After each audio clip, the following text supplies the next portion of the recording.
Daniel Cordier est un ancien secrétaire de Jean Moulin pendant la Seconde Guerre mondiale.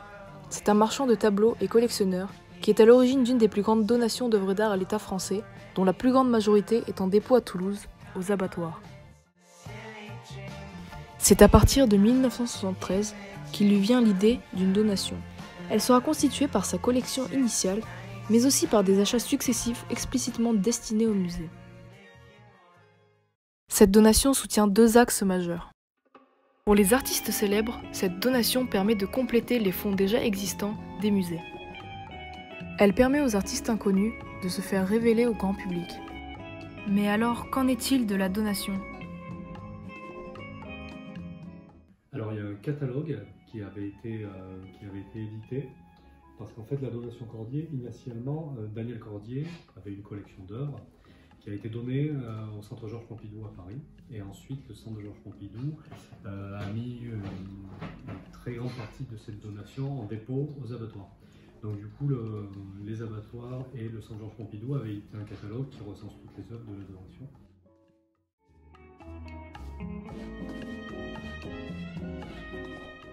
Dans sa donation, il a voulu rendre hommage à Jean Moulin, parce que c'est Jean Moulin qui l'a initié à l'art. Donc il a donné un certain nombre de dessins de Jean Moulin, parce que Jean Moulin était dessinateur. Mais après, dans mon souvenir, il n'y a pas vraiment d'œuvres qui font référence directe à la Seconde Guerre mondiale. Après, tous les artistes qui se sont mis à créer après la Seconde Guerre mondiale ont, d'une manière ou d'une autre, été marqués par cette guerre. Donc ça se ressent.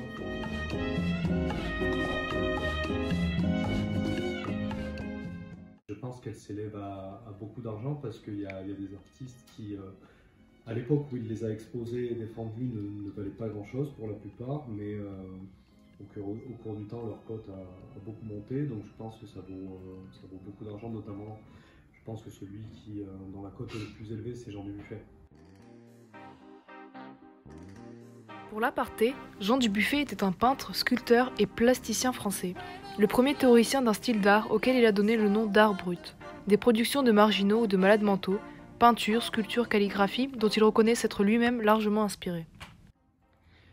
Vous donnez un ordre de prix, mais je ne sais pas, c'est des œuvres qui, ça dépend de la période, du format, mais ça vaut beaucoup d'argent.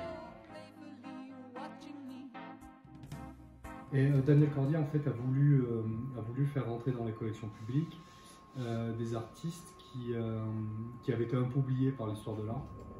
Et en fait, pour lui, son propos, c'est de dire qu'une fois que c'est dans des collections publiques, c'est-à-dire que c'est accessible au plus grand nombre. Donc en fait, cette donation, lui, il l'envisage comme une espèce de tour de force. C'est-à-dire que tous les artistes qui ont été oubliés par l'histoire de l'art, par l'institution, lui, les fait rentrer de force en donnant ses œuvres. Et ses premières donations commencent au début des années 70. En fait, c'est une donation qui s'étale de 1973 jusqu'en 1989. Donc, il a contribué en effet à ce que certains artistes qui avaient été oubliés soient reconnus grâce à sa donation.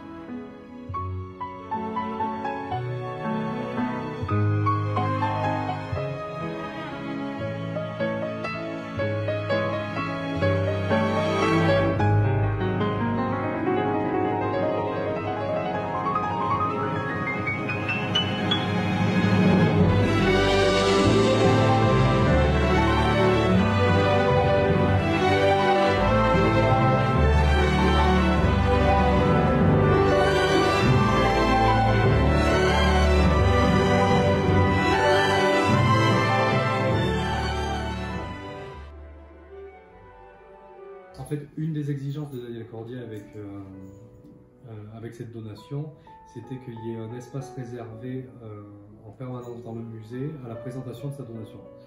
Donc il y a une aile du musée, si vous allez au musée, vous allez le voir au premier étage, où en permanence on présente une sélection d'œuvres de la donation Cordier. et c'est renouvelé en permanence de manière à ce qu'on ne voit pas toujours les mêmes œuvres.